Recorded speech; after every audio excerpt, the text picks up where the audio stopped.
मांगू नहीं, साधु है ना टेकी होती नहीं, अपने लिए तो नहीं मांगो, हमारे लिए है ना राम जी, लेकिन दूसरों की सहायता करने के लिए वो भीख भी मांगता। एक गुरु और चेला कहीं गए किसी बस्ती में, तो उस बस्ती में लोगों में प्रेम बहुत, बस्ती वाले साधु संतों से प्रेम बहुत करते। तो खाना खाने बैठे तो सोने के थाल में, सोने के कटोरी में खाना आया। तो बाबा समझ गए कि इस गांव के लोग भोले, बाबा से स्नेह ज्यादा करते हैं। लेकिन हम लोगों की बात तो चलो ठीक है, हम लोग ज्ञानी है, कोई आ गया ठग भी, तेरिका तो सब लूट के लेके भाग जाएगा।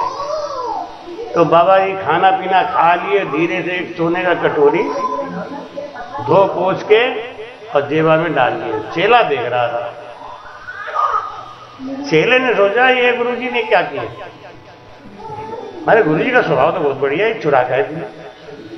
मन में खटका नहीं, ये बात क्या समझ में नहीं आई, गुरुजी सोने कटोरी पे फिसल गए हैं, कहाँ जाने बेचारा, चेला तो चेला ही रहेगा ना, गुरु की भावना कहाँ कहाँ जा रही। दूसरे गांव में गए तो उस गांव में कोई साधु बाबा को देखना ही पसंद नहीं करे, बाबा लोग को देख के भगाया, चलो बाबा यहाँ पे, हम लोग भी रास्ते में जाते ना, कुछ लोग बाबा देख के, पहले तो कुछ और नाम से हम लोग को चिढ़ाते थे, अब बुलडोजर बाबा कहते हैं।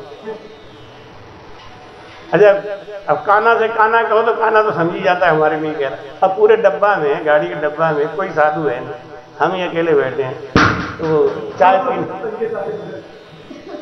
चाय बेचने वाला भी कहता है चाय पी लो, बुलडोजर बाबा आ जाएंगे, चाय पी लो। अब हमको लगता है हमारे ऊपर ही व्यंग कर रहा है। अब बुलडोजर बाबा पहले दूसरा नाम था, वो नाम तो गंदा था, लेकिन अब ये बुलडोजर बाबा में तो ठीक है, हावी तो है ना। दूसरे गांव में गए तो कोई पानी तक को नहीं पूछे। तो बाबा जी ने एक बुढ़िया से कही कि माता जी हमको रात हो गया है, आज हम तुम्हारे घर में रुक जाएं। रुक जाओ बेटा, ये झोपड़ी है, अब आज तुम लोग अंदर सो लो, मैं बाहर सो जाऊंगी। और तो बाबा अंदर सो गए और सवेरे चेले बोले चलो उठ, जल्दी कर, जल्दी कर, जल्दी निकल ले, भाग।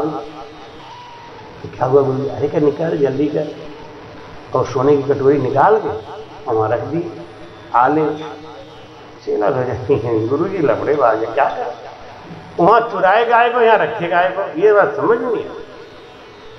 चुराया था तो ले ही चलते, कम से कम घर द्वार बढ़िया बन जाता। अब यहाँ पे रख के जा रहे, रास्ते में नहीं रहा गया तो बोला गुरुजी एक बात मेरे समझ में नहीं, पूछने का अधिकार नहीं है, क्योंकि आप गुरु हो, आपकी मर्जी, आप जो करो अपने अच्छे के लिए करोगे, आप आपसे क्या है, लेकिन थोड़ा मुझे समझा देंगे, मेरा संशय निकल जाए, क्यों बेटा क्या हुआ। आपने सोने की कटोरी वहां से चुराई थी, और चुराई तो यहाँ रखी जाए। अरे क्या बेटा, उस गांव में संतों के प्रति भाव लोगों में बहुत था, संतों के प्रति इतना भाव था, देखो हमको खाना पड़ता है सोने की थाली में, छोटा छोटा कटोरी, तो चलो हम लोग तो शुद्ध साधु हैं, दया करेंगे, कहीं आ गया कोई टुट्टा साधु तो इनका पूरा थाली वाली समेट लेके भाग जाएगा, तो ज्यादा घाटे में पड़ेंगे ना। एक कटोरी से इनको झटका मार दिया उन्हें, सतर्क रहा कर।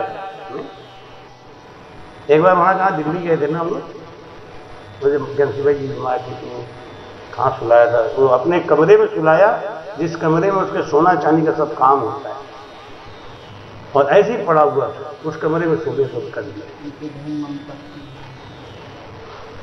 और रात भर हमको नींद नहीं, चारों तरफ सोना ही सोना फैला, एक हार 90 लाख, कितना बढ़िया बढ़िया ऐसा सोना फैला, तो रात भर तो हमको चैन नहीं पड़ा। हे भगवान, ये हमारी परीक्षा ले रहा है कि भगवान हमारी परीक्षा ले रहे हैं। जैसे तैसे रात काटी, फिर उन लोगों घर में क्या देखा कि रात के 3 बजे तक तो खटारा पटारा खटारा पटारा छटारा पटारा होता रहा। लोग सोएंगे कब? और जब 3-4 बज गया, जब मेरे उठने का समय हुआ तो वे सब शांत, और मालूम है 11 बजे तक सोए। मैं उठ के मंजन भंजन करके गुरु महिमा ब्रह्म स्तुति सब बोल के बैठ गया, लेकिन नाश्ता पानी कौन करे? वे सब सोए रहे। तो हमने उनसे पूछा, हमने कहा एक बात बताओ, आखिर नींद तो 8 घंटे ही लिए ना, तो 8 घंटे नींद वो शाम से ही ले लेते, आदमी की तरह सो, आदमी की तरह उठो। कह रहे महाराज आप समझते नहीं, 4 बजे के अंदर जो चोरी होनी होती है हो जाती है। कि चोरों का जो दौड़ होता है ना, ये 3-4 बजे तक होता है, 12 से 4, उस बीच हम लोग जगते रहते हैं। चोर की हिम्मत नहीं पड़ती है।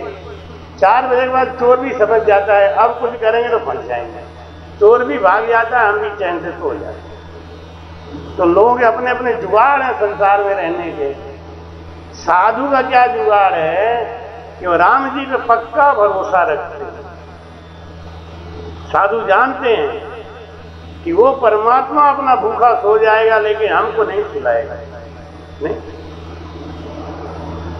ये निश्चित है। आप भगवान के भरोसे अगर बैठ जाइए तो आपका कोई काम बिगड़ने वाला नहीं। लेकिन है क्या, हम भगवान के भरोसे बैठते ही नहीं,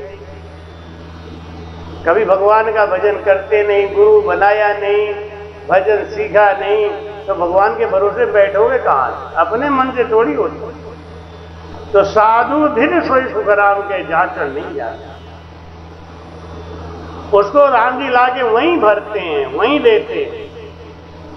शुभ शुभ बाता जे करे सो सब ही धन होय, पर साचा सुख राम के जे ही रखता होय। वैसे तो महाराज कहते हैं कि जो तीर्थ कर रहा है, व्रत कर रहा है, कोई छोटा मोटा दान पुण्य, सब धन्य है, कम से कम बुरा काम तो नहीं कर रहा है ना। लेकिन महाराज कहते हैं उनमें सबसे बड़ा बड़भागी कौन है? सबसे बड़ा बड़भागी कौन है? जो भजन में लीन है।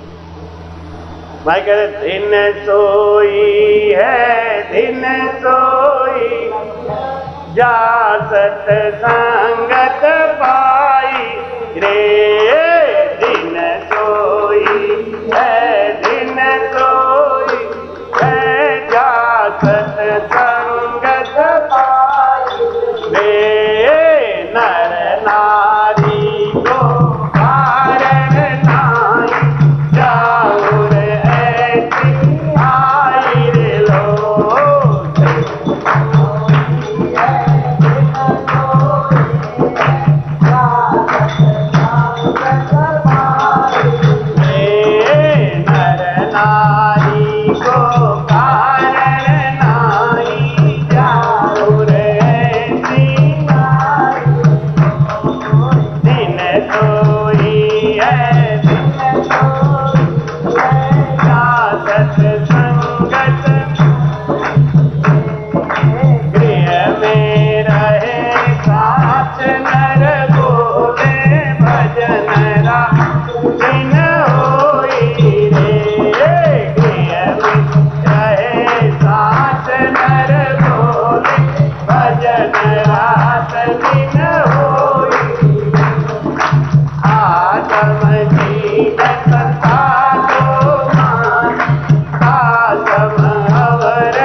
नारी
संसार में मंदभागी कौन है और धनभागी कौन है, वो अंतर बता रहे हैं। ये नहीं है कि जिनके पास करोड़ों रुपया बैंक में है, 4-4, 5-5 गाड़ियां हैं और बड़े बड़े कई शहरों में मकान है, वो धनभागी।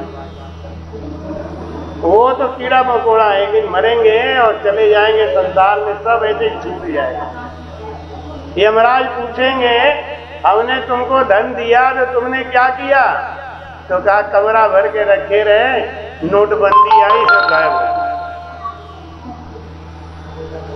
बड़ा बड़ा मकान बनवा दिया, मकान में बड़ा बड़ा हाल बनवाया। कोई कोई बड़ा बड़ा हाल बनवाते हैं ना, तो मुझे देख के बड़ी खुशी होती है। मैं यही जुगाड़ सोचता हूँ, इसमें सत्संग करना और कितना अच्छा लगेगा नहीं। और वो गृहस्थी लोग क्या सोचते हैं कि इसमें वो हमारे कितने मेहमान आ जाएंगे, कितने बाराती आ जाएंगे, उनका जुगाड़ बारातियों से। वो कभी ये सोच के नहीं बनवाते।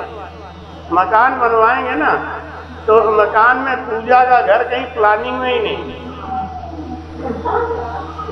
गुरु महाराज कहाँ बैठेंगे, गुरु महाराज का कमरा कौन सा होगा। एक हमारा भगत है, वो बड़े लंबे चौड़े जगह में अपना मकान बनवाना शुरू किया, तो पूजन हमसे कराया। तो सबसे पहले क्या बनवाया? सबसे पहले उसने हमारा कमरा बनाया, हमारे रहने के लिए व्यवस्था बनाई और हाल बनवाया, सत्संग हाल, सत्संग हाल बनवाया और अपने हमारे लिए कमरा।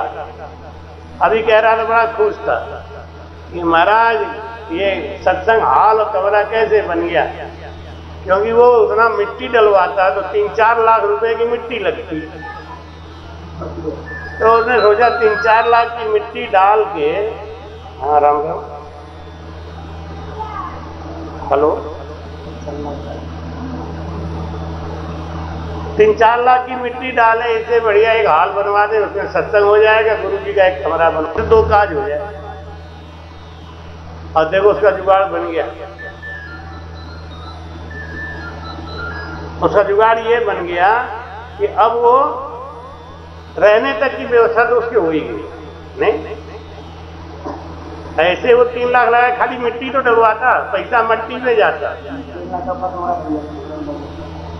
अब वो उसका क्या हुआ, 3 लाख मिट्टी वाला बच गया, हाल भी बन के तैयार हो गया, कमरा भी बन के तैयार हो गया, और वो पैसा जो बचा उससे ऊपर बन जाएगा। नीचे से जितना बनवाना था वो तो बनवाना ही था, मिट्टी डलना था 3 लाख का, वो बच गया सीधा सीधा, अब वो ऊपर हो गया। अब काम क्या हुआ, नीचे एक हाल बन गया, कम से कम 400-500 आराम से नहीं आ जाए, कोई दिक्कत नहीं। और हमारे लिए एक कमरा बनवा दिया, बोल रहा था इसमें एक एसी लगवा देंगे, आप मस्त जब भी आओ तो यहीं रहा करो। देखा, ये है धन तो है, काम वही किया लेकिन ज्ञान से किया। ये ज्ञान से किया। तो जो धनभागी होते हैं वो ज्ञानी होते हैं, जो मंदभागी होते हैं उनको ज्ञान ही नहीं। एक बार शंकर जी से माता पार्वती ने कहा कि महाराज ये परिवार बड़ा गरीब है, इनको कुछ दो। शंकर जी बोला ये मंदभागी है, इनको देव तो लेवे नहीं, देव तो लेगा नहीं, मंदभागी है। अरे महाराज ऐसे कैसे होगा, आप दोगे क्यों नहीं लेगा कोई? अरे क्या जिनके भाग कर्म खराब होते हैं, कहते हैं जागो प्रभु दारुण दुख दीना ताकि मति पहले ही हर ली। जिनको दुख देना होता है ना, भगवान उसकी बुद्धि फेर देते हैं। माता ने कहा कि आप 3 आदमी हैं, इनको 3 वरदान दे दो। हाँ ठीक है, एक वरदान दे देंगे, इनसे कहो एक वरदान मांगे हम दे देंगे। पार्वती जी ने जाके कहा देखो शंकर भगवान प्रसन्न है, एक वरदान कोई बढ़िया बढ़िया मांग लेना। मैं ठीक है। पहले उनकी पत्नी गई, जाके शंकर जी से बोली कि महाराज आप हमारे ऊपर प्रसन्न हो गए, हाँ एक वरदान दोगे क्या? हाँ दे दो। तो मुझे इतनी सुंदर बना दो, इतना जेवर से लाद दो कि ना तो संसार में इतना जेवर किसी स्त्री के पास हो और ना हमसे ज्यादा कोई सुंदर। शंकर जी जाओ एक वरदान दे दिए। अब माया मांगोगे तो चोर तो लगी जाएंगे ना पीछे। और लक धक होके घर आ रही थी, रास्ते में राजा मिल गया। राजा ने देखा कि अरे इतनी सुंदर राजकुमारी हमारे राज्य में और हमने इससे शादी नहीं करी, पकड़ लो इसको ले चलो। अब पार्वती जी ने कहा हे भगवान ये तो लफड़ा होगा। जो मंदभागी होते ना ऐसी चीज मांगते, महाराज हमें इतना धन दे दो कि हमें इतना। अरे भक्ति मांगो, भक्ति के पीछे सारा काम है। उन्होंने जाके उनके पति से कहा कि तुम्हारी बीवी को तो राजा उठा ले गया। क्यों, क्या हुआ? अरे क्या वो ऐसे ऐसे मांगी, राजा ले गया।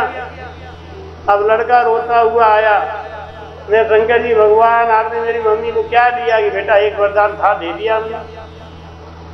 अब हमको एक वरदान दोगे कि हाँ कि हमारी मम्मी को इतनी कुरूप बना दो कि राजा तुरंत निकाल के बाहर कर दे। शंकर जी ठीक है, जा एक वरदान दे दिया तुझे। अब राजा उधर शादी की तैयारी किया, मंडप में ले आओ दुल्हन को। अब वो दुल्हन आई कबूतरी जैसी लोमड़ी, उसको देख रहे अरे ये कहां से आ गई? वो ले आओ, वो जिसको हम ले गया है वही है महाराज, यही है, निकालो से बाहर। तो लात मारा, वो भागी भागी अपने पति के पास है। पति देख के डर गया, तू कौन है रे? क्योंकि लड़के ने कहा ना इतनी कुरूप बना दो। वो आदमी बोला कि तू पहले कुछ तो ठीक थी, अब तो पूरी लोमड़ी बन के आ गई, अब मैं क्या करूं? जाके शंकर जी ने बोला कि महाराज हमारे ऊपर प्रसन्न हो कि हाँ प्रसन्न, एक वरदान दोगे कि हाँ कि हमारी बीवी जैसी थी ऐसे ही कर दो बस। ये मंदभागी लोगों का काम है। मांगते तो है लेकिन ऐसी चीज मांगेंगे इनके किसी काम का नहीं है कि 4 करोड़ रुपया दे दो, और 4 करोड़ घर में आते ही चारों बेटों में बच गई दुश्मनी। इनको ज्यादा मानते हैं, इनको ज्यादा मानते हैं, इनको रुपया ले लिया, इनको रुपया, मैं तो काट के फेंक दूंगा। रुपया नहीं होता तो कम से कम आधी आधी रोटी तोड़ तोड़ के तो खाते हैं। पार्वती जी ने कहा महाराज आपने खेल गड़बड़ कर दिया कुछ। शंकर जी ने कहा मैंने खेल नहीं गड़बड़ किया, ये मंदभागी जो लोग होते हैं ना ऐसे ही होते हैं। इनको खाना पीना खिलाना होगा ना तो ऐसी बैंड पार्टी में खर्च करेंगे, वो पार्टी में खर्च करेंगे। नहीं, जो ज्ञानी होते हैं ना वो क्या कोई अच्छा काम कराना तो संत को बुला लो, सत्संग करा दो और सत्संग में खर्चा करें। जो माया तो सतगुरु चढ़ गई सो तो चढ़ गई राम, बाकी सब सुखराम के नाम गया बेकार। बताओ ये नशा करने वालों, मैंने तो सुना एक दिन मेरी तो हवा खराब हो गई। एक आदमी बोला एक एक बोतल 700 रुपए का आता है। तो हमें 700 का, तो एक बोला 16,000 का बोतल आता है छोटा सा, एक बूंद पिला दे, एक बूंद ना तो आदमी 3 दिन बेहोश रहेगा। ऐसा ऐसा बाप रे, बताओ। तो हमें पीता ही नहीं होगा कोई, अरे क्या उसके लिए लाइन लगानी पड़ती है लंबा लंबा, छोटा काम तो धन तो है लेकिन वो कहां जा रहा है, ना जाए। शंकर जी ने कहा वो भागे थे, उनको मांगना नहीं आता था। ये देखो सामने बैठी है बुढ़िया ना, ये ज्ञानी है सत्संगी, एक मौका इसको दे दिया ना तो सब ले ले। पार्वती जी ने कहा वो सूरदास है क्या मांगेगी, ज्यादा ज्यादा आंख मांगेगी। शंकर जी ने अच्छा एक मौका दे दो जा। पार्वती जाके बोली अम्मा अम्मा कि हाँ बेटा कौन है तू? कि हम तो शंकर भगवान की पत्नी है पार्वती। अरे लली काहे आई यहाँ पे? कि अम्मा तुम्हें एक वरदान देंगे हमारे पति, जो मांगोगी ना एक चीज दे देंगे तुम्हें। तो पार्वती जी ने सोचा कि ये धन दौलत मांगेगी, बुढ़िया आंख नहीं मांगेगी, तो थोड़ा इशारा कर दूं। क्या अम्मा तुम अपना आंख मांग लो जाके, तुम आंख से ठीक हो जाओगी। बुढ़िया बोली मुझे मत सिखा लली, मुझे जो मांगना मैं मांग लूंगी, मुझे मत सिखा। तो वो बुढ़िया गई, उसे शंकर भगवान से गई कि हमको दोगे बेटा जो हम मांगेंगे? हाँ। तो पूरा हो जाएगा कि हो जाएगा? कि मैं अपने 2 पोतों को सोने के कटोरा में दूध भात खाते हुए देखना चाहती हूं। क्या क्या मांगा? एक ही वरदान मांगा। 2 पोतों को, एक पोता से काम नहीं चलेगा, 2 मांगा। 2 पोतों को सोने के कटोरा में, तो सोने के कटोरा में खाना कौन खाएगा? जिसके घर में अकूत दौलत हो गया। आजकल लखपति आदमी करोड़पति आदमी भी सोने कटोरा में तो नहीं खाता, चांदी में तो खाते हुए देखा, तो सोने में तो नहीं। सोने में कौन खाएगा? जिसके पास अरबों की संपत्ति होगी। वो कह रही मैं अपने 2 पोतों को सोने के कटोरा में दूध भात ले। दूध मतलब भैंसिया मांगी नहीं, होगा बल्टा वाले से थोड़ी मंगाए। घर में दूध मांग ली, चावल मांग लिया, खेती मांग ली, और बाद में क्या कह रही है? देखना चाहती है, आग भी मांग। पार्वती ने कहा बात तो सही है, हर आदमी की कला हर आदमी के अंदर नहीं है। ऐसे ही है, हर आदमी भक्ति नहीं मांगता, सब कुछ मांगेगा, बेटा पास हो जाए, ये हो जाए, वो हो जाए। महाराज कहते हैं वाजा गाई दिन जहाँ हरि चर्चा हो, ये रत्तार मान सो तिण समवरन को। बोल रहा, जिसके घर में सत्संग होता है उसकी बराबरी दुनिया में कोई नहीं करता। जिसके घर में संत जाते हैं, कितने कितने घर ऐसे हैं कि उनकी 7 पीढ़ियां बीत गई, उनके घर में कभी संत नहीं गए। 7 पीढ़ियां बीत गई। हमारे बच्चे की, जब बड़े बच्चे की शादी जब हुई तो हमारे समधी जी बोले महाराज मैं बहुत बड़भागी हूं, आपसे जुड़ गया। हमने तुम बड़भागी थोड़ी हो, तुम्हारी बेटी बड़भागी। दूसरे घर में शादी हो जाती, बूढ़ी हो जाती, उसको गुरु मंत्र नहीं मिलता, गुरु का दर्शन नहीं मिलता। मेरे घर में आते आते उसको गुरु बनाना पड़े, और वही हुआ। आई उसके 7वें दिन ज्ञानेश्वरी बाई से गुरु मंत्र हुआ है। और तो और उसने अंत समय में ज्ञानसी बाई की बड़ी सेवा की, गुरु भी बनाया, गुरु की सेवा भी करी और आज भजन भी कर रही। तो रामसनेही के घर में आई तो ये सब लाभ कोरे में मिल गए। चली गई होती किसी कठन्ने के घर में तो क्या करती, कुछ नहीं करती, तो मसाला तो पीसना ही पड़ता। हमारी कहते हैं कि वह जगह ही धन्य है, वो जगह भी धन्य है जहां हरि चर्चा होती है, जहां भगवान के भक्ति की चर्चा होती है, वो जगह धन्य है। उस पृथ्वी का भाग्य जे रत्ता रहमान सु तीन सम और न को, जो दिन रात भजन पूजन ज्ञान में लगा हुआ है उसकी बराबरी कोई नहीं कर सकता। बड़े बड़े रईस और पैसा वाले भी उसकी बराबरी नहीं कर सकते। भाई कहते हैं राम सनेही बाजिया प्रगटिया जुग माय, सो दिन है सुख राम कहे मुख देखी जे जाए। बोल रहा ये मुख देखने का भी बड़ा फर्क पड़ता है, बताया कथा में। मुख देखने की आदत बना ली, कोई भगत आपके पास में है ना, रोज सवेरे उसका मुंह देख लो तो आपका कल्याण बना। जिस घर में कोई राम से नहीं रहता है उस घर में आफत विपद दूर ही रहती है। क्यों? महाराज गीता में कहते हैं योगक्षेमम भाम्यम, जो भजन करता है उसकी रक्षा मैं करता हूं, यानी उसके घर में खाना पीना सुख दुख ये सब मैं देखता हूं। जो भजन से लगा रहेगा ना उसके पीछे पीछे भगवान सब देखते हैं। महाराज कहते हैं सतगुरु की सेवा करे ले नित निर्गुण नाम, सो दिन है सुख राम कहे सुन जो रे सब गाँव। बोलो राम। सतगुरु की सेवा करे। माँ बाप की सेवा क्या है? कर्ज। माँ बाप की सेवा क्या है? कर्ज। वो करना ही चाहिए। आजकल लोग दुनिया में क्या समझाते हैं, माता पिता की सेवा कर लो हो गई भक्ति। अरे कर्जा उतार दिया तो भक्ति हो गई। माता पिता की सेवा कर्ज करना ही चाहिए। लेकिन जो गुरु की सेवा करता है, माता पिता की सेवा करते हुए माता पिता की सेवा करना ही चाहिए। ये कर्जा उतार रहे हो आप, कोई भक्ति नहीं कर रहे हो। भक्ति तो तब करोगे जब इसको करते हुए गुरु की सेवा करे, सदगुरु की सेवा करे ले नित निर्गुण नाम। और जो दिन रात भजन करता है वो इस संसार में धन भाग। जैसे हमारा देखो सुधांशु है, माता की सेवा भी कर रहा है, परिवार की भी देख रेख करे और समय समय पे सत्संग के लिए भी भागता है। कहाँ कसरत, कहाँ बनारस, कहाँ बतलैया, जहाँ भी सुनता है सत्संग हो रहा है वहाँ भाग के जाता है और घर की भी सेवा कर। ऐसा बच्चा, ऐसा जीव धन्य है।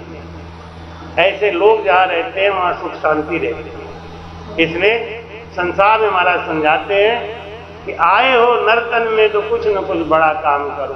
क्या करो? मैं समझाते हैं जो राम नाम, जो राम नाम गुण गाएगा जीवन में बड़ा।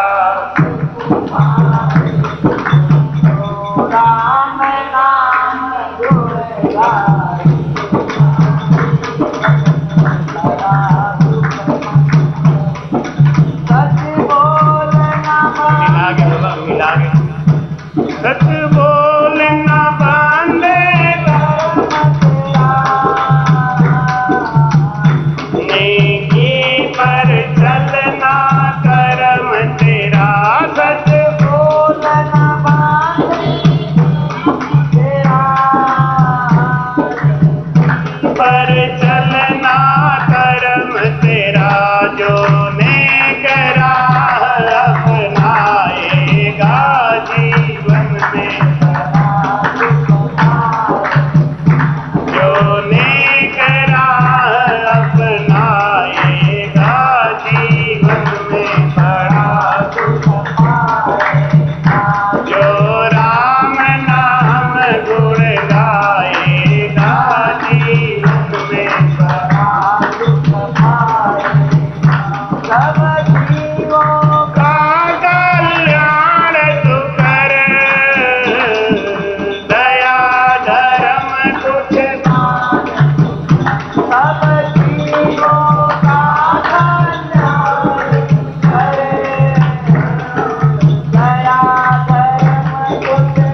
अब 2 मिनट भजन कर लो, सांसों सांस भजन कर लो, फिर आरती करेंगे, फिर प्रसाद वगैरह।